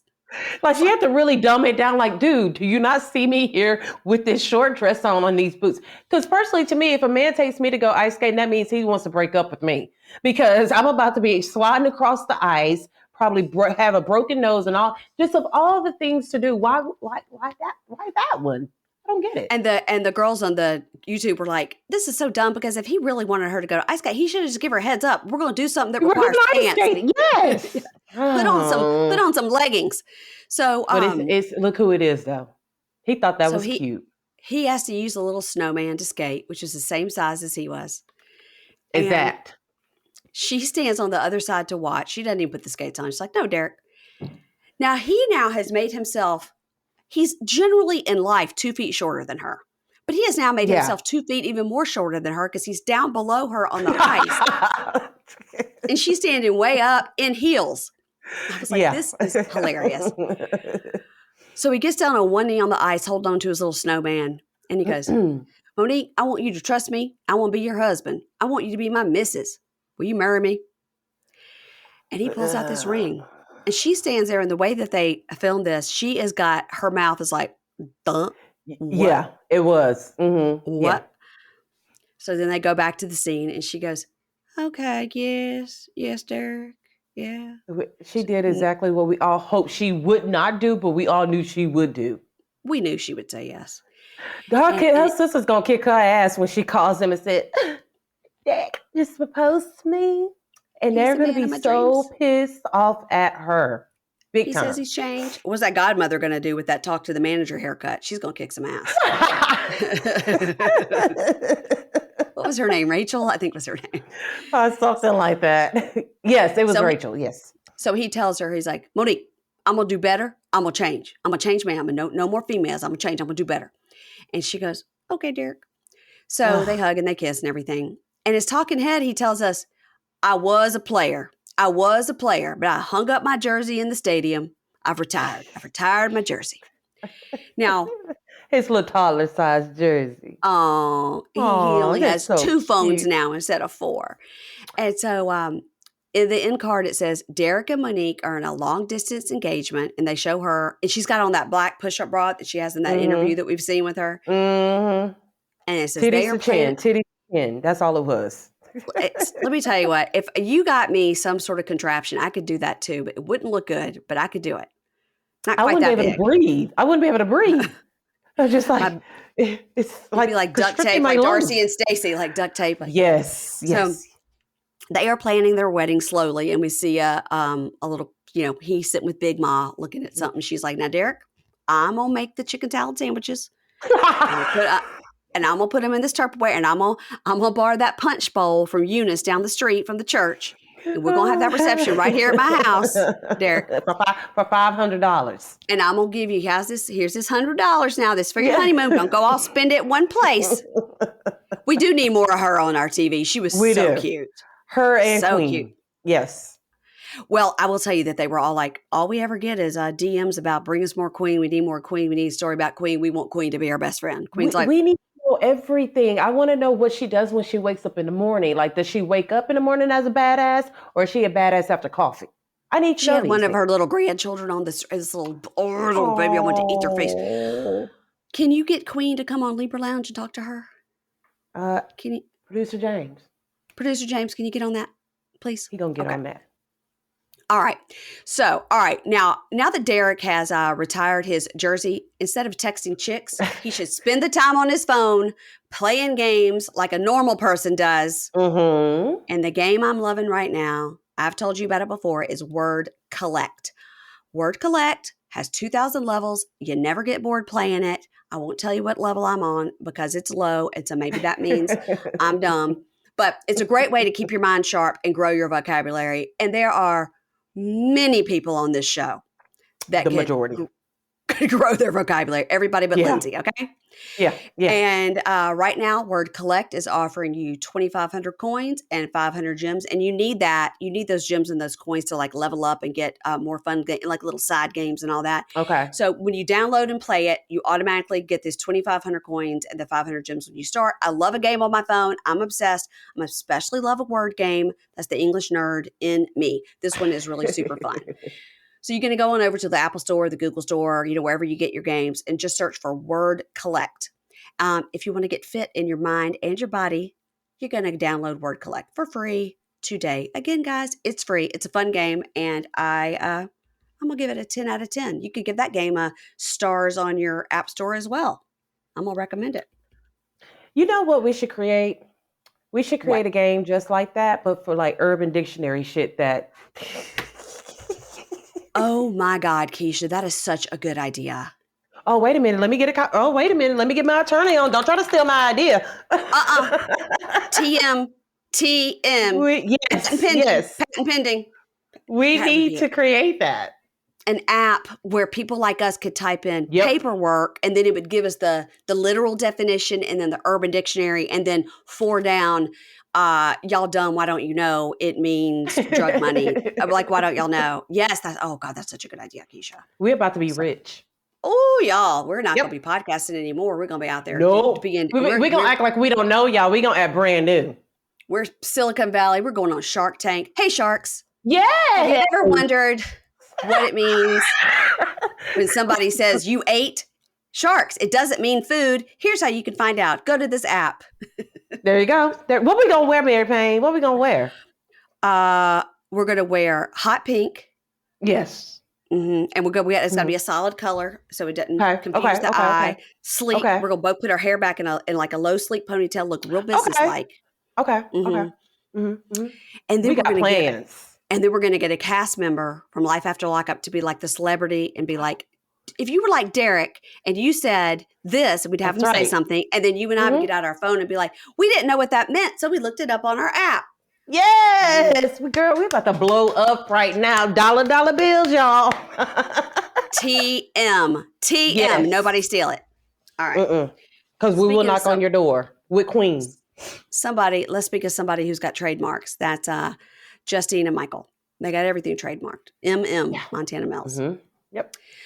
So they're getting ready for this event, it seems. She's in a gray catsuit. This girl loves a catsuit.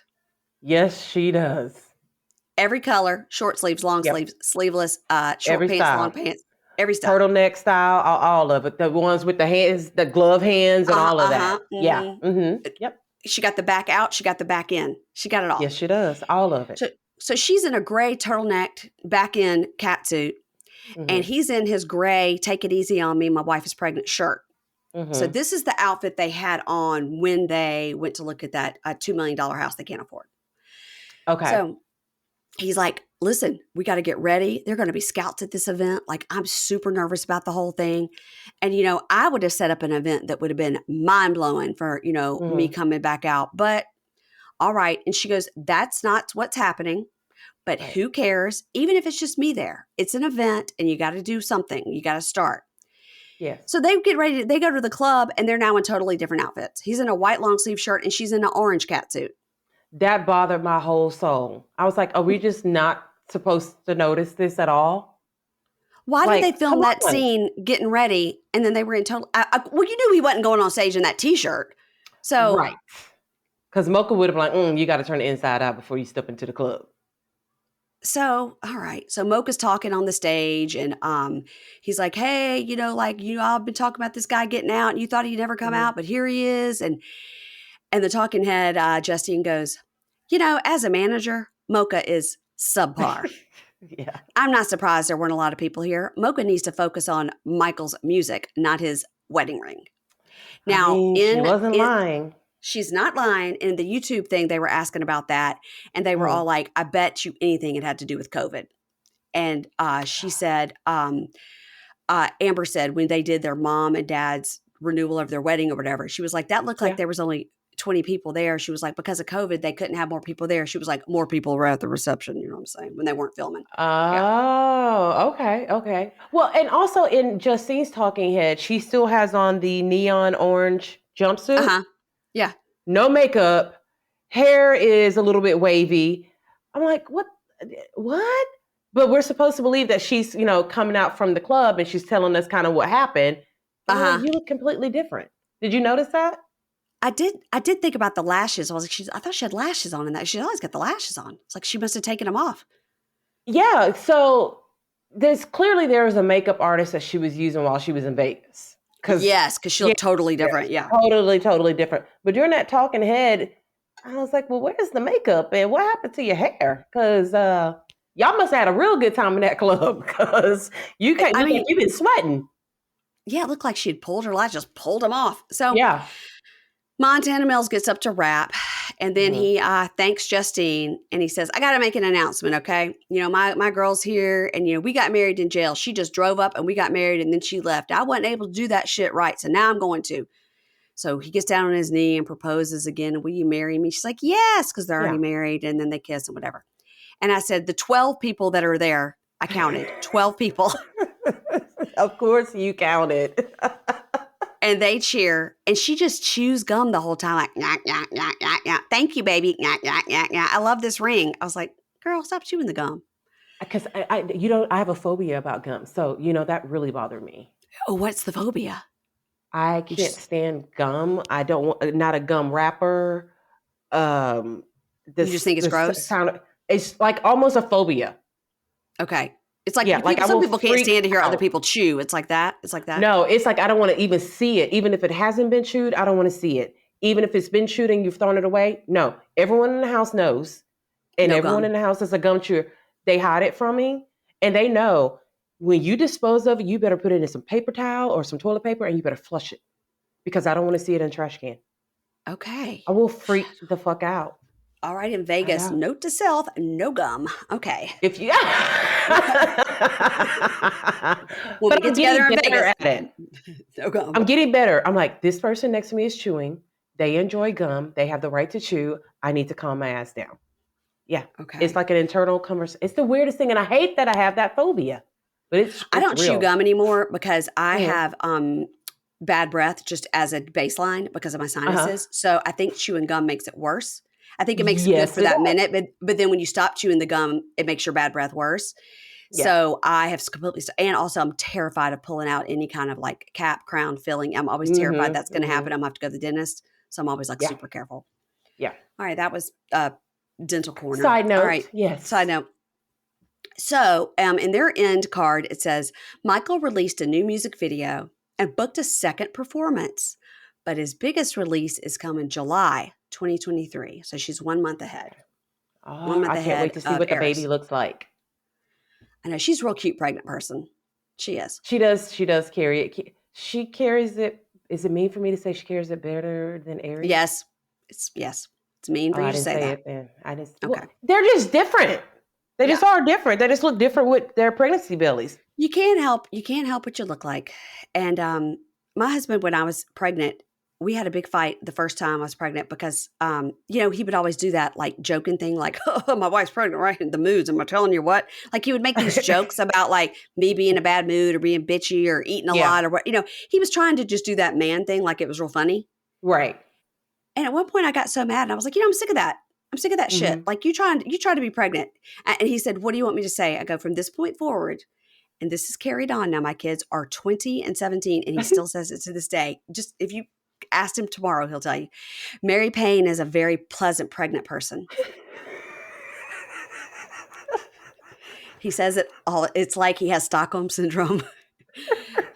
And it was like anything. We were at dinner with our friends, Whitney and Ted the other night. Whitney was pregnant at the exact same time. We were due 2 days apart, no lie. And our kids were born 2 days apart. And we were at dinner with him the other night. It said something. We were just talking about how, remember when we were pregnant and we both couldn't stand to eat. It was something about chicken. Like we couldn't eat chicken. Like chicken was so gross. And I was like, don't even look at chicken. Don't talk to me about chicken. Don't even mention chicken. And Whitney was like, I know, that was so weird. We both had that thing because we were due at the same time. And just completely like a hostage victim from the over in the corner. You hear Dave go, Mary Payne is a very present pregnant person. It was hilarious. And I was like, that's right.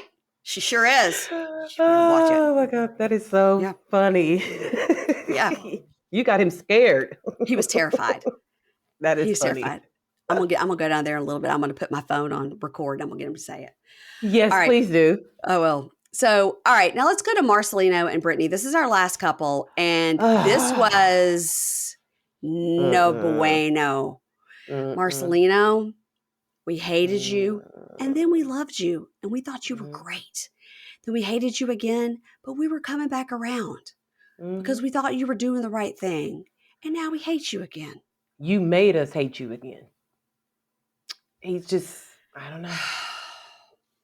All right. So, and by the way, Queen being an expert on rappers, since she had the baby with a Shawty Low. Shawty Low. R.I.P. She said that Cam and Montana Mills were horrible. And she didn't even know why. She was like, no, they're both terrible. And Puppy and Amber were like, oh, really? I haven't heard. She's like, don't bother. It's awful. Terrible. And they were like, well, she was in the music business. She knows. I was like, she had a couple of babies by a rapper. I don't know if that means you were in the music business, but okay. I guess she's entitled to. I don't know who the guy was, but it was funny because Cameron, hey Cameron, not Cam, but Cameron, he sent me a video from a Beyonce concert. Yeah. During a performance, and he was like, hey, Shawty Lowe's, like his music was in like a portion of the background. Or something like that. So, I mean, for Beyonce to know who you are, he probably was on the rise and then he was killed. they were saying, and this had been said before, because I was going skip, trying to get to the good stuff. And they said about that Beyonce concert, and Queen says, oh yeah, when Beyonce had that concert where they talked about my ex or my baby daddy or whatever she said, I heard it from my house because they had opened the Sky Dome and we live so close. We don't have to pay to hear the concerts because we're right there. So I guess they were saying wherever she lived was so close that she could hear it. They just go to their balcony and they listen to all the concerts. That'd be cool. And then when they said that about the Beyonce concert, the girl, Mary, that was the interviewer, was like, you could tell she was completely lost. And that's when Amber goes, you know that her ex, the father of her children, was Shawty Low. And still she was like, am I supposed to, is that like, but he had a beef with T.I. Like he was like a real legit. Oh, wait a minute. Yeah. He had beef with T.I. I think I remember that. Mm-hmm. Interesting, right? And that some big awards were going on in Atlanta that they had to shut down because people started beefing about the Shawty Low and the T.I. and their two teams started beefing. They had to like shut the award show down. Isn't that crazy? Yeah. Grown men. Couldn't act right a little bit. Couldn't act right. All right. Marcelino and Brittany, here we go. So her mom arrives and she's like, oh my gosh, Mom, what are you doing here? I can't believe you're here. And her mom's like, I wouldn't miss it for the world. Now later, her mom is like. Ordained the whole damn wedding. I was like, so if who was going to do the wedding if she didn't come? That's what I was like, so who did they have planned to do this since the mom was such a big surprise? She didn't know she was coming. Come on now. Yeah. So anyway. Marcelino goes to the beach with Gio to get ready, and Brittany and her mom are doing their hair and makeup. Now, when they showed her mom with that towel on her head, I screamed. I was like, what is going on? She looks like a Dr. Seuss character. Because she's got that little, it's like her nose is a little bit turned up a little bit. Yes, so like Cindy Lou Who. Yes. A little Whoville. She got a little who in her down the line. She does. A little who. Oh, she tells her mom, I feel good about this, I guess. Marcelino says he's going to put in the effort. And Mom's like, did you ever think about just not doing it? It doesn't matter. They're already married. They could do it or not. It doesn't matter. So dumb. Yeah. So Marcelino's brother, who we've never seen before, Andrew, arrives to help. Now, he never takes out an AirPod. He doesn't even consider taking out an AirPod. The whole ceremony, he never takes out his AirPods. He was like, I already read the script. I know exactly what's going to happen. Him and Marcelino look nothing alike. They definitely are not from the same mother and father together. No, I don't think so. I don't think so. But he actually could give zero shits. He did not want any to of that. He wanted how much was his gift card, Mary Payne? $50. $50. He was like, I can buy me some new pods with these earpods, or what do you call them? Earbuds with AirPods. This right here. So yeah. So Marcelino does make it look nice, and Gio is helping, and it's cute. Like he got a little like a runway thing, and they made it so it wouldn't blow away. They did a good job. He did good for a guy. They did good for a guy. So Marcelino's mom arrives, and he's like, I don't know why Brittany's not here. She's an hour late. They try to make it look like some intrigue, which it's not. She arrives with her mother, and he says renewing of their vows is like a rebirth and a fresh start. And he's made a lot of mistakes, but he's ready to move forward. And I said, Brittany's mom is the officiant. They didn't know she was coming, but I don't know who they thought was doing the wedding. So I guess they were going to get brother Andrew to do it. I was about to say, maybe they had the brother. Y'all can hear me because I can't hear y'all. I'm listening to the game. So Marcelino reads his vows and pontificates as he does. Mm-hmm. She says her vows. I don't know what they said. I didn't pay attention. And then they all hug and kiss, and they kiss the moms and they kiss all the little kids. And then they do a toast, and he busts the champagne out everywhere. Yeah. And she tells us in her talking head, I have finally become the Brittany that I wanted to be. And I hope that a year from now, my husband and I will continue to choose each other and not have the same old marriage we had before. And it's a new day for the rest of our lives. I have a sound effect. Okay. So we see what happens next. Black screen of death. 2 months later. Yep. Brittany is taking the kids to the park at the beach. And she says, the last few months have been confusing and difficult because after the vow renewal, now this has only been 2 months since they filmed this vow renewal. Yeah. After the vow renewal, I snooped through his phone And I found out he was talking to someone again behind my back. He was acting like I was his everything, but he was carrying on with this disgustingness. It was disgusting. It's just fucking bullshit. He hasn't changed. And I had made it clear to him that he got this one chance, but he blew it. So I'm going to focus on putting my best foot forward and do what I need to do for my children and be more loving and be more selfless and be more successful for my children. And then she's just really crying. Now, if anything would have made me cry, it's this, because I love her so much. It was very sad because she really cries and she gets up and says to the production, like, I don't want to do this anymore. I just don't. I really don't. I really don't. And she walks off. So there's a meme I think she makes forever with her saying, I can't do this anymore. And someone goes, none of us can. Like, we're over the Brittany and Marcelino whole thing. But let me ask you, do you think that Marcelino was a cheater already? Or do you think once they did that threesome, it just brought it out in him?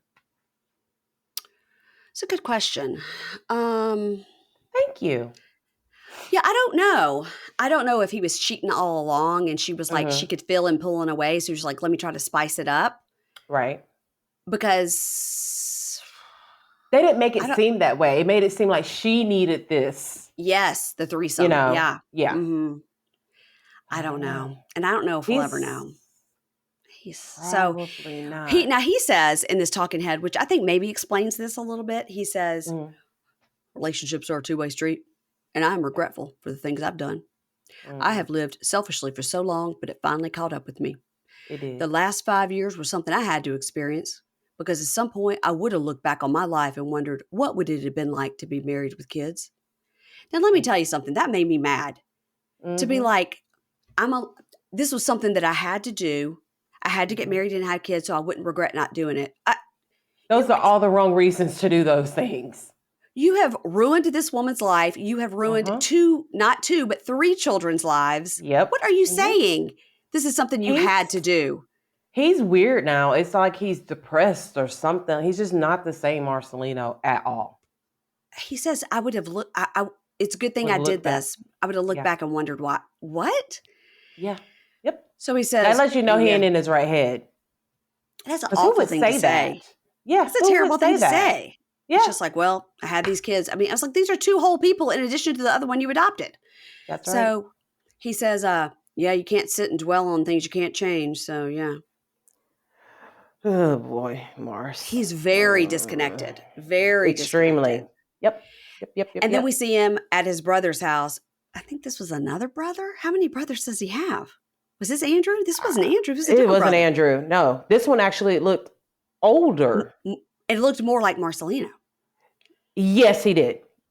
So he's at his brother's house. They're fiddling around with the lawnmowers, the motorcycles and whatnot. And he was like, yeah, this has been a terrible time with my marriage and everything. And so, yeah, we'll see you later.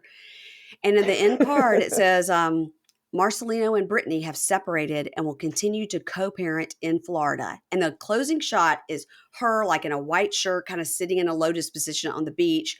And then it shows sort of that walkway out to the beach. So we're supposed to feel like a cleansing of the ocean and Brittany feeling namaste at the end. And I think when she said, I don't want to do this anymore, I really don't. I think she means like, you guys brought me back on the show. I think they had another couple on the show that didn't work out. And they just asked them to fill in. It seems because it just didn't make sense for them to be on this season at all. It just didn't. It didn't flow well. It didn't. It was weird. No. And then when they even showed this, Marcelino and Brittany have separated, and what they showed was him laying in a bed was obviously the bed at their house. They didn't even have any footage of him like laying in bed in his new like man apartment or anything, or at his mom's house or anything. Yes. So it makes you still have to wonder: is it real? Right. Is the whole, I don't know, from A to Z, the whole thing a lie? We'll have to wait till Brittany writes the book to really find out. I know. You know, Lindsey did tell me when I talked to her that everybody in prison watches Love and Life After Lockup. They all know all about it. Really? Mm-hmm. And so when she watched the last season she was on with Scott, when she was carving in his desk and stuff, she was back in prison watching that season. Watching it. Yeah. That's really cool. I mean, it's not cool that she went back to prison, but that you can just kind of be like, hey, that's me, guys. Hi. Hey. That time frame from when she was out till when she violated and had to go back in was 6 weeks. 6 weeks. She did a lot in those 6 weeks too. I told her that. I was like, you did 6 weeks? And she was like, yeah, it was quick. She was like, when I screw up, I do it pretty quick. That poor man was so stressed out. That's why that little allergy thing kept going up and up on his lip, because stress will kind of do that kind of stuff when you've got he was probably just allergic to Lindsey's bullshit. Yeah. She talked about his lip because, I was like, Lindsey, what we all want to know is what's wrong with that lip. We talked about that. She didn't really say anything negative about him. She's like, I don't know where he is. I was like, does he still live in Corinth? She was like, I don't know. Huh. Yeah. She's like, I don't know. I was like, well, he'll probably pop up on another season, a la Deontay. Let me tell you what she does, though. Lindsey loves her some Mama June. She kept talking about Mama June. I was like, well, Keisha, my co-host, also loves Mama June. Yeah. Because it's so good. She loves it. It is trashy goodness. I love it. And you guys will have to make sure to listen because I did play Keisha this clip. Are you ready? Here it goes. Lindsey, get in the car. I played that for her so she could hear Keisha's impersonation of Blaine. That is so funny. And that's how we got into the conversation about him being a mumbler. And him being like, why everybody else got subtitles? That's funny. Oh my God, Keisha. Well, listen. So next week, guys, no Love After Lockup. And I'm 99% sure what we're going to put in this spot will be in 2 weeks, because next week we're going to have some interviews up. And then 2 weeks, I believe what we're going to put on this spot is a new show called Match Me Abroad, which is on TLC by Matt Sharp. And that show starts May 14th. So it'll start on Sunday, and then you'll get our recap on Monday. And it's a brand new show, so it should be fun. I'll be recapping from Las Vegas. Because I'll be in Vegas. In May, you're going to Las Vegas? Yeah. I'll be at the Venetian. You will? You're doing that? And then you're going again for BravoCon? Well, James is going. He's working. He has a conference. Okay. And I will ride anybody's coattails to a nice hotel. So therefore, I'm going. Same. Yes. So, yeah. Me too. So that's what I'm doing when I'm going to Puerto Rico. I'm riding my husband's coattails right to a conference. That's what we do. Nobody try to talk to me about anything. I'm going to just be sitting right here. You know what I'm doing? I'm downloading the last 2 most recent seasons of Real Housewives of Miami, because everybody tells me I'm missing out. So that's what I'm doing. They say it's so good. After seeing Marisol and Alexia on this Ultimate Girls Trip, I'm like, I like them. Yeah, I like them a lot. Yep. Mm-hmm. Very excited about it. So everybody's, you don't think, and Dave's like, you're going to download 2 seasons of a show. I go, you don't know how I can binge. It's like, just watch me. Does he not know who you are? It's like, I don't have to take a note. Really? I can just watch it for fun. Yeah. I'm going to live my best life on that beach. I'm going to be like, let me get some sun. Also, let me watch these housewives. I'm super jealous. All right. Well, we'll talk about schedules and whatnot. But everybody, always make sure you go follow Keisha on the Libra Lounge with Keisha. That is a podcast that she has. She also has an amazing Instagram. So follow her there. And please follow us at Pink Shade Pod. You guys, I don't know why it's so hard, because I know how many people listen here, and I don't know why I can't get more Instagram followers. We're very funny. It's the weirdest thing. I have the same issue. I'm like, we see the downloads. Yeah, it's silly because it shouldn't matter because it's social media, so who cares? But when you're trying to like get people for interviews and stuff, if you tell them how many downloads you have, they'll be like, "That's good," and then they'll go look at your social media and be like, "Oh, you should have way more." And I'm like, they always look. Yeah, because someone thought I was lying one time because of the amount of downloads that we get, and then he's like, "Well, what about your social media?" I'm like, you know what? We're not talking about social media. We're talking about the downloads. But he was comparing the two. Yeah. Like, he really had a hard time believing what our downloads were. It doesn't make sense. Y'all, do you have a work account? You have an account for your dog, your cat? Does your mom have a good account? Listen, follow from all those accounts. That's what I say. Just go ahead and do that. Do you walk into stores and look at iPhones? Just follow me from those accounts. I don't care. I don't care. All right, Keisha, I'll talk to you in 2 weeks. All righty. Bye, guys. Bye.